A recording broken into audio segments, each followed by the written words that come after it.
de número 17. Amém?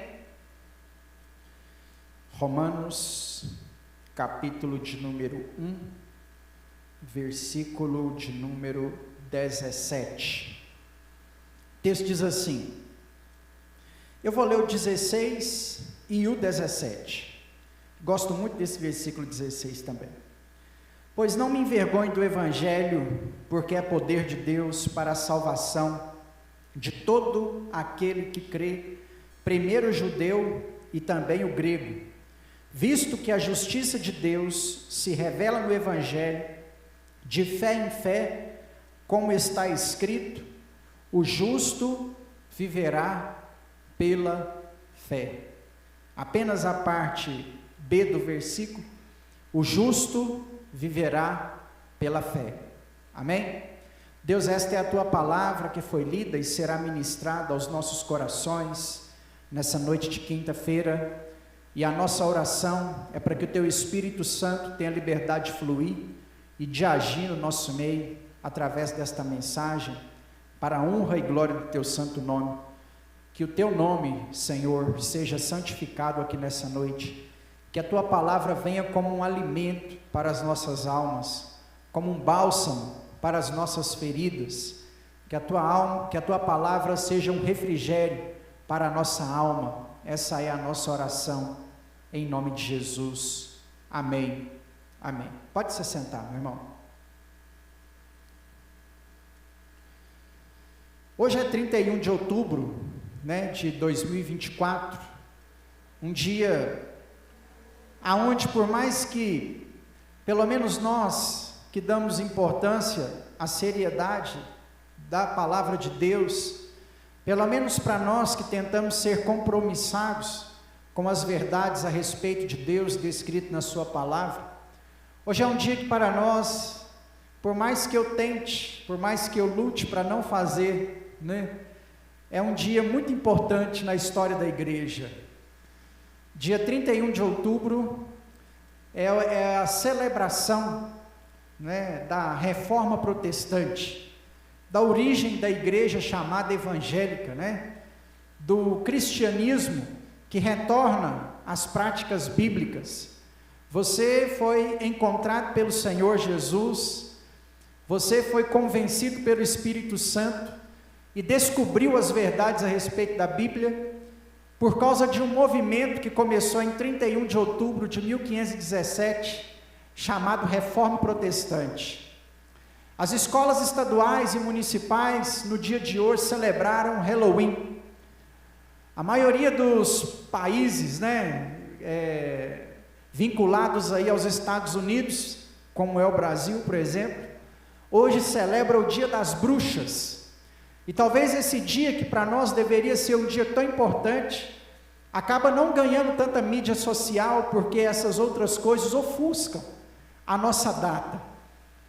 Mas Dia das Bruxas não é nem coisa de crente, Então vamos lembrar daquilo que deveria brilhar para nós nesse 31 de outubro, que é justamente falarmos um pouco a respeito das nossas origens. Porque enquanto a igreja estava se perdendo ao longo do século, até o século de número 15, enquanto a igreja estava se desviando da palavra de Deus e inserindo dentro do seu contexto várias situações de pecado, de erro, de engano, um homem, que era líder dentro do catolicismo romano, que era padre, tendo acesso às páginas do Novo Testamento pela primeira vez. Há quem diga que Martinho Lutero, quando teve acesso pela primeira vez, já depois de padre, as páginas do Novo Testamento, ele leu, em uma única noite, quase todo o Novo Testamento. E num primeiro contato com as páginas do Novo Testamento, à luz de velas, já tarde da noite, diz a sua biografia, ele chegou ao capítulo 1, ao versículo 17, da carta do apóstolo Paulo aos Romanos, e leu o texto que o justo viverá pela fé. É uma referência ao que havia sido profetizado pelo profeta Abacuque, no capítulo de número 2, no versículo de número 4 do seu livro. O justo viverá pela fé, não é de autoria de apóstolo Paulo. O justo viverá pela fé é uma profecia de Abacuque, no capítulo 2, no versículo 4 do seu livro. Ao ler essa expressão, o justo viverá pela fé, as escamas caíram dos olhos de Martim Lutero. E ele entendeu que o ser humano não alcançaria salvação pelas suas próprias obras, ou por alguma coisa que o próprio ser humano pudesse fazer, como pagar pela salvação, como praticar boas obras para a igreja, para que assim fosse salvo. Mas ao ler que o justo viveria pela fé, Martim Lutero entendeu que não seria necessário absolutamente mais nada, que Cristo era suficiente, que a graça é suficiente para que o ser humano alcance diante do Senhor a sua salvação. Então Martim Lutero vai dar combustível, vai colocar gás, num movimento que vinha acontecendo de maneira muito sorrateira, aonde não havia ninguém dentro do catolicismo romano que seria capaz de peitar com a igreja, de confrontar a igreja naquilo que verdadeiramente a igreja estava cometendo de errado. Por isso que Martim Lutero coloca um combustível naquilo que já estava acontecendo. E quando ele ia receber a visita de um bispo alemão, que estava indo até Wittenberg, na Alemanha, aonde Martim Lutero presidia uma paróquia da igreja, para ali vender indulgências, para arrecadar fundos para a construção da Basílica de São Pedro em Roma. Antes que ele chegasse, Martim Lutero afixa nos portais da entrada da cidade, do castelo, um texto, um pergaminho contendo 95 teses, que ele havia descoberto e feito, elaborado, após fazer a leitura do Novo Testamento, confrontando essa ideia errônea que a igreja estava praticando naqueles dias. E isso aconteceu em 31 de outubro de 1517. Nós estamos completando hoje 507 anos de igreja evangélica, amém? De igreja protestante. Lembrando, irmãos, que o que Martim Lutero queria fazer não era abrir uma nova religião. O desejo de Martim Lutero não era de começar uma nova igreja, um novo cristianismo. Martim Lutero acreditava no cristianismo que era praticado. No entanto, ele entendeu que esse cristianismo estava sendo praticado de maneira errada. A ideia de Martim Lutero não era abrir uma nova igreja, mas sim reformar. A palavra reforma protestante é justamente para quebrar a ideia de divisão. Martim Lutero não queria fazer uma divisão. Martim Lutero queria que a igreja parasse de praticar o que estava errado e começasse a praticar aquilo que era correto. Por isso que o nome dado a esse movimento era reforma. Nós não precisaríamos de outro cristianismo. Não era necessário que outra religião fosse fundada. Era necessário que os erros fossem reparados. No entanto, a igreja não aceitou esse confronto. Até porque, como sempre eu comento com os irmãos aqui, quando a situação envolve dinheiro, o ser humano geralmente faz tudo pelas suas convicções. E a igreja acabou excluindo um grupo, que fazia parte do catolicismo, e não os aceitando mais como parte de seu cristianismo. Daí então surge o movimento reformado, junto com aqueles que já batalhavam há alguns anos para que a igreja deixasse o pecado e começasse a agradar a Deus, se submetendo à Bíblia. E aí eles se unem a Martim Lutero, e aí o movimento protestante ganha força por toda a Europa, convertendo o coração, inclusive, dos europeus em 100%.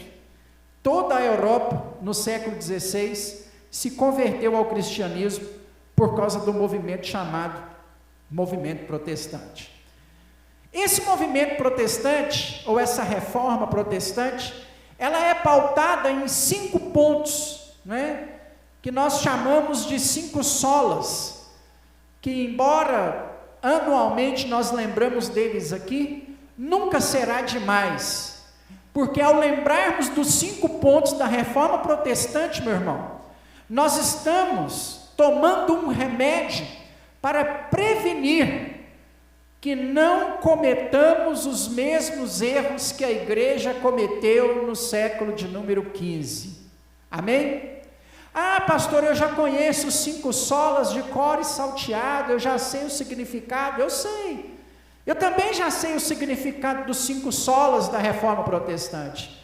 Mas eu preciso prevenir o meu coração, para que esses pontos não deixem de ser praticados por nós.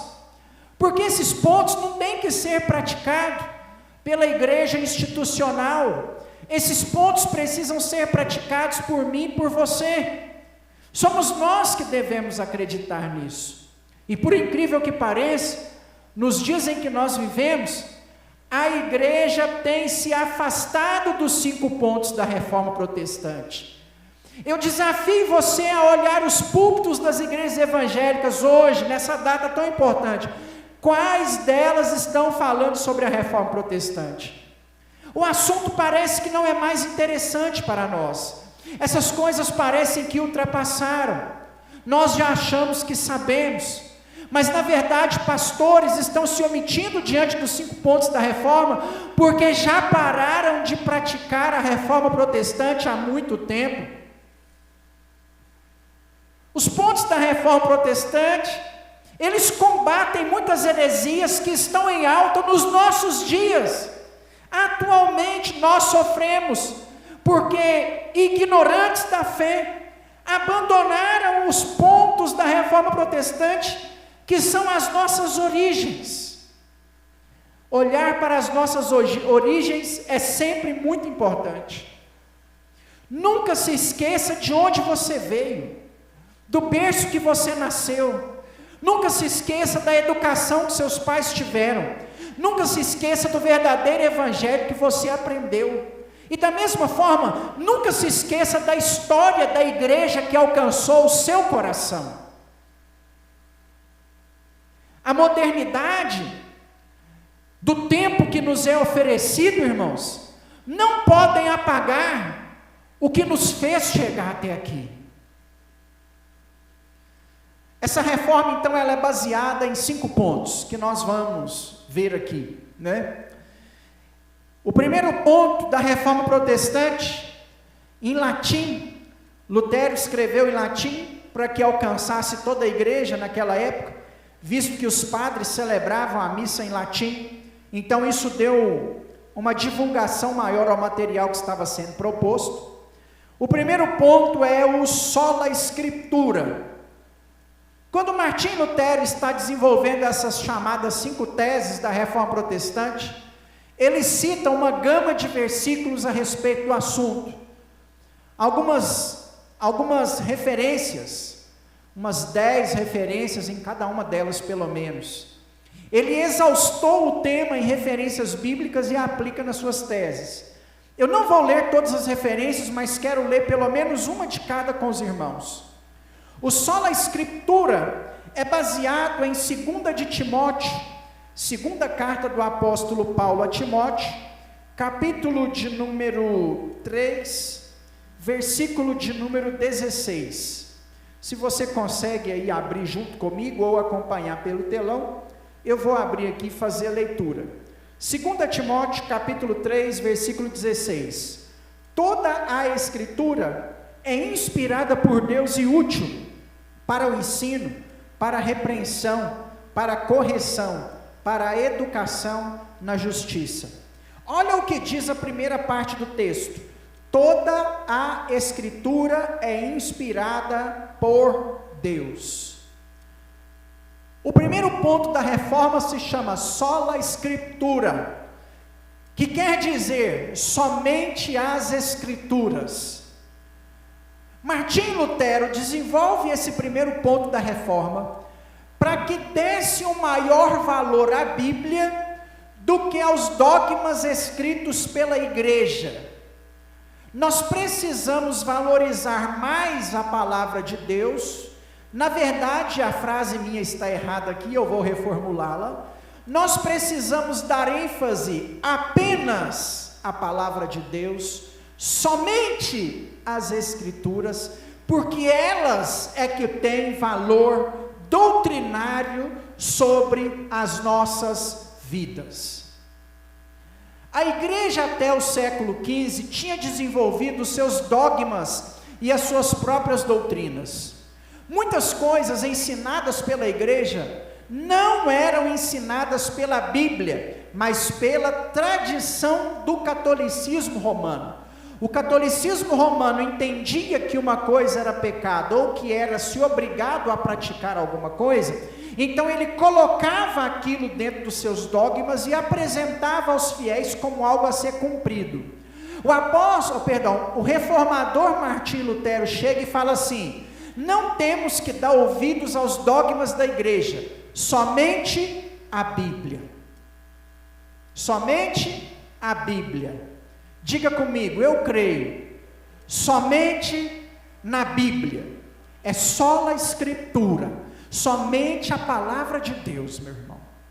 Pastor, o senhor disse agora há pouco que nós estamos precisando voltar à reforma protestante. Sim, meu irmão, nós estamos precisando, sabe por quê? Presta atenção, tem muito crente acreditando no que o seu líder fala, e tem muito líder falando coisas que não fazem parte da Bíblia. Aprenda uma coisa para você que é cristão: não importa o que o líder fala, mesmo que ele seja famoso, nós acreditamos somente na Bíblia. O que o grande líder religioso fala? Bulufas. Aliás, a igreja tem perdido o teor daquilo que é a pregação. Você sabe como que deve ser a pregação dentro da igreja? Uma exposição bíblica, sem achismos, sem opinião própria, sem próprias conclusões. O púlpito precisa estar recheado com a palavra de Deus sendo exposta, e não a vontade do pastor. Tem muito grande líder por aí que está expondo a sua vontade, e a igreja tem dado mais ouvidos ao que o líder fala do que ao que a Bíblia ensina. Aprenda uma coisa, meu irmão: é somente a palavra de Deus. Tem muito líder por aí fechando os olhos e ensinando que bebida alcoólica pode, que tatuagem pode, que as coisas não têm nada a ver, que divórcio pode, que adultério pode, que prostituição pode. Tem muito líder por aí que fala assim: não tem nada a ver, o tempo mudou, nós vivemos numa outra geração. Deixa eu te falar uma coisa, meu irmão: é somente as Escrituras. O achismo de outros que existem por aí não vale nada. Ou nós acreditamos na Bíblia, ou não agradaremos o coração do nosso Deus. Primeiro ponto da reforma protestante: somente as Escrituras. Por mais abençoado que aquele líder seja, por mais abençoado que aquela pessoa, por mais profeta que ele seja, não, meu irmão, você acredita na Bíblia. Não é porque outra igreja está fazendo, não é porque um crente que você conhece faz aquilo lá, que você também pode fazer. Nós acreditamos na Bíblia, e Deus te chamou para ser os remanescentes da igreja no século 21. Deus chamou a mim, Deus chamou a você, Deus nos comissionou, irmãos, para que nós sejamos a geração que acredita na palavra de Deus, custe o que custar. Ou falamos a verdade, ou pregamos a palavra, ou não estaremos de acordo com o coração de Deus.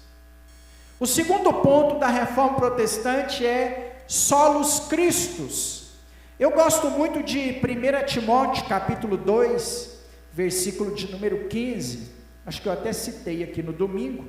1 Timóteo capítulo de número 2, versículo de número 15, perdão, é segunda, viu irmão? 2 Timóteo, capítulo 2, versículo de número 15.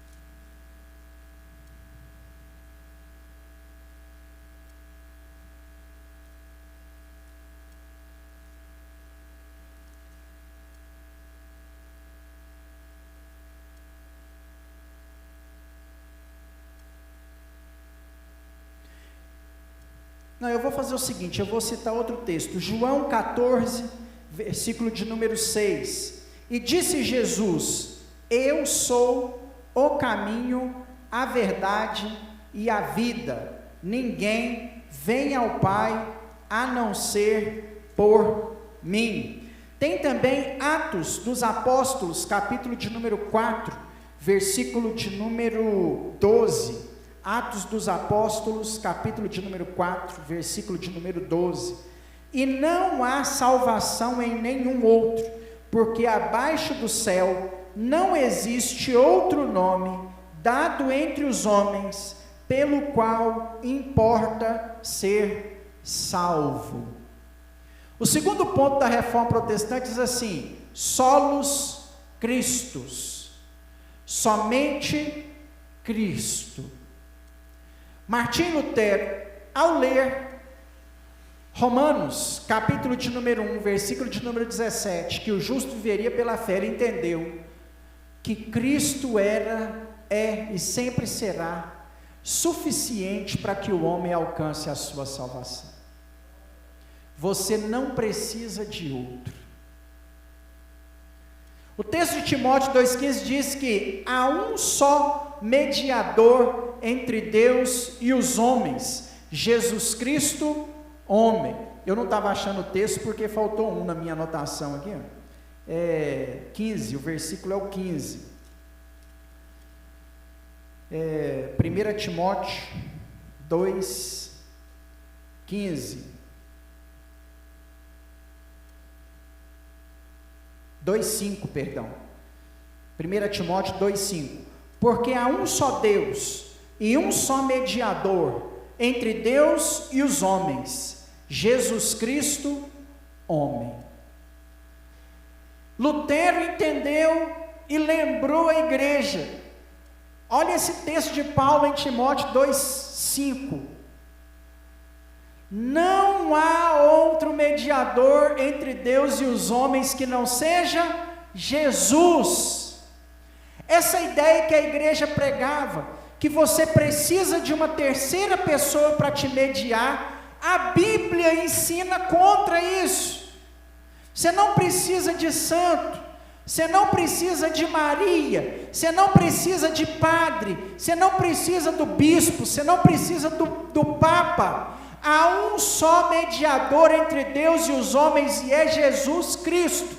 Não precisamos de mais nada, só Cristo. Terceiro ponto da reforma, sola gratia, que quer dizer somente pela graça. Carta também do apóstolo Paulo aos Efésios, capítulo de número 2, versículos de número 8 e 9, porque pela graça sois salvos mediante a fé, e isto não vem de vós, é dom de Deus, não de obras, para que ninguém se glorie. Martim Lutero, à luz de velas, leu que o justo viveria pela fé em Romanos 1,17, e entendeu, meu irmão, que não é pelo que nós praticamos, é pelo que nós cremos. Tudo que você fizer a nível de obras em prol da sua salvação seria insuficiente, se não fosse o amor de Deus manifesto no seu Filho Jesus, entregando a vida na cruz do Calvário. Nós não seríamos capazes de alcançar a salvação. Sabe como que isso chama? Graça. Como que você é salvo? Pela graça, mais nada. Ah, você precisa vir na campanha das 7, quinta-feira, do corredor. Não. Ah, você precisa levar a fogueira ungida para sua casa, a vassoura, a rosa no ponto mais alto. Não. É a graça e mais nada. Tudo que precisava fazer para que você fosse salvo, Jesus fez na cruz do Calvário. E agora você só precisa crer. Somente a graça. Quarto ponto da reforma protestante: somente a fé. Hebreus, capítulo de número 11, versículo de número 6. Hebreus, capítulo de número 11, versículo de número 6. Hebreus, capítulo 11, versículo 6. De fato, sem fé é impossível agradar a Deus, porque é necessário que aquele que se aproxima de Deus creia que Ele existe e que se torna galardoador daqueles que o buscam. Romanos 1,17: o justo viverá por fé, sola fide, é o quarto ponto da reforma protestante, somente através da fé. Nós somos salvos porque cremos. Não há sinais físicos visíveis da nossa salvação, é pela fé, irmãos, é pela fé.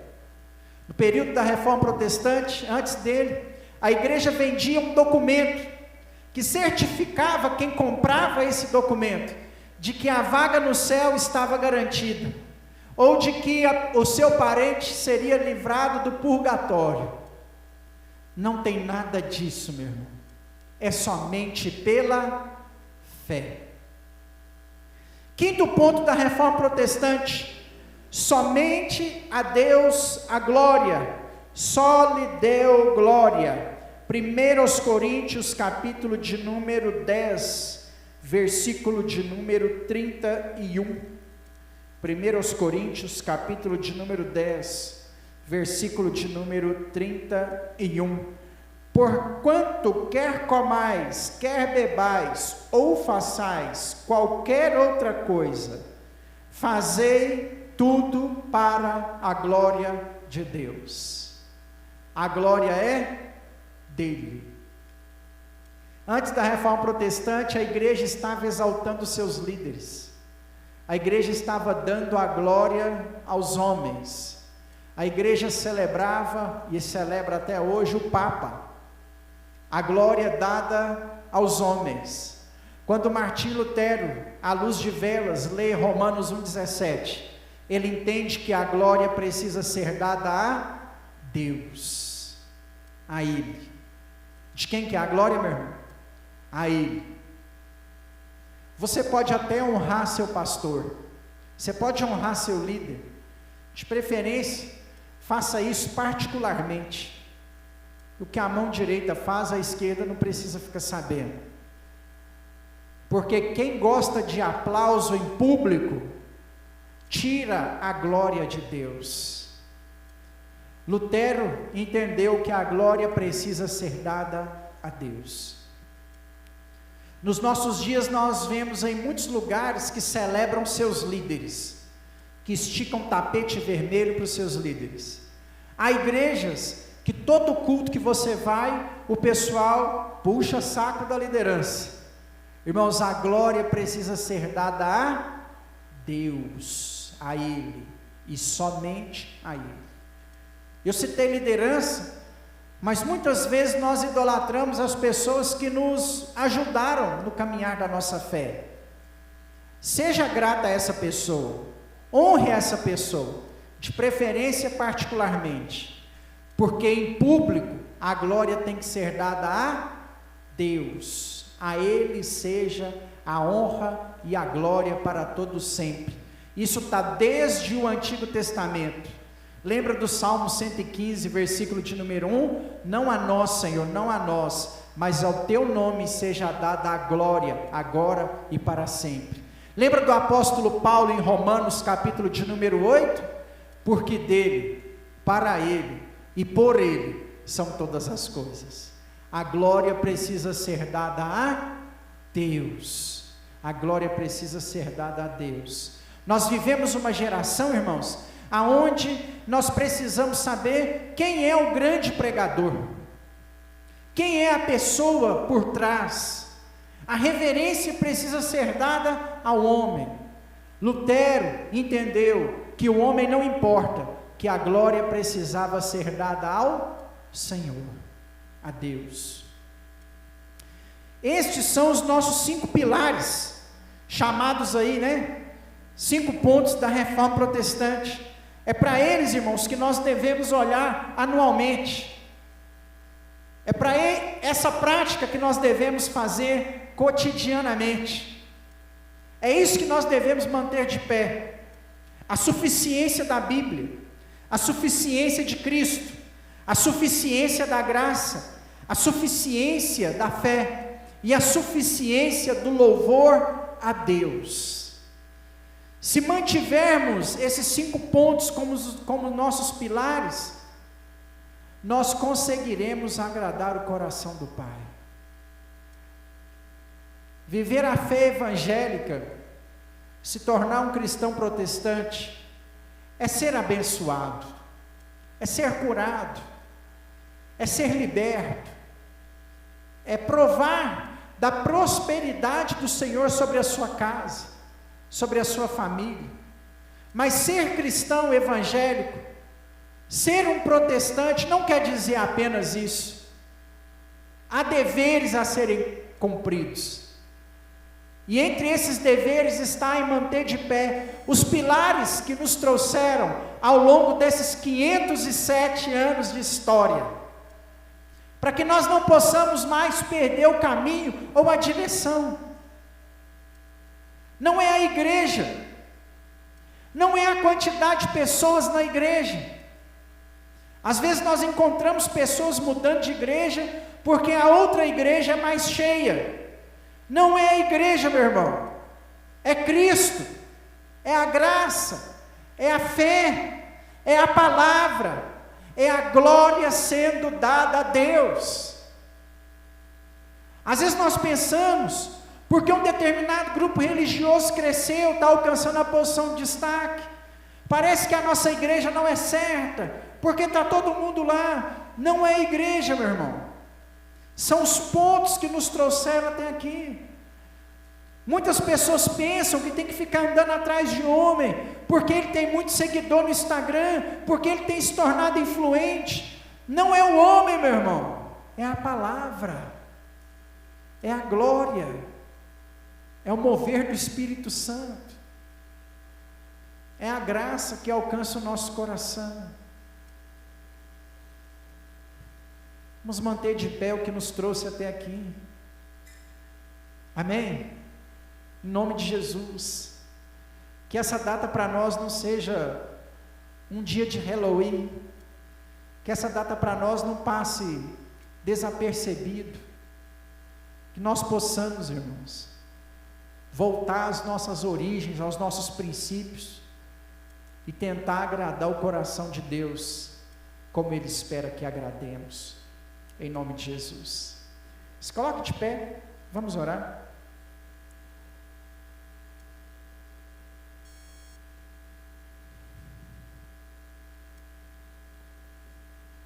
Senhor, nós te agradecemos por estarmos reunidos aqui nessa noite de quinta-feira. Obrigado, Senhor, pela vida dos teus servos, obrigado pela vida de cada um que se encontra aqui neste lugar. Deus, obrigado pela oportunidade de celebrar o Senhor, obrigado pela oportunidade de ter sido alcançado por uma igreja protestante. Nós estamos, Senhor, dentro de uma igreja de origem reformada. Em nome de Jesus, somos gratos ao Senhor, por, assim como Lutero, ter as nossas escamas desvendadas dos nossos olhos, por ter entendido, Deus, os princípios da graça, da fé, da palavra, de Jesus, do Senhor. Somos gratos ao Senhor por isso, Pai. Que a nossa fé a cada dia seja fortalecida e renovada pela Tua presença, em nome de Jesus. Em nome de Jesus. Continua, Deus, manifestando a Tua glória sobre as nossas vidas.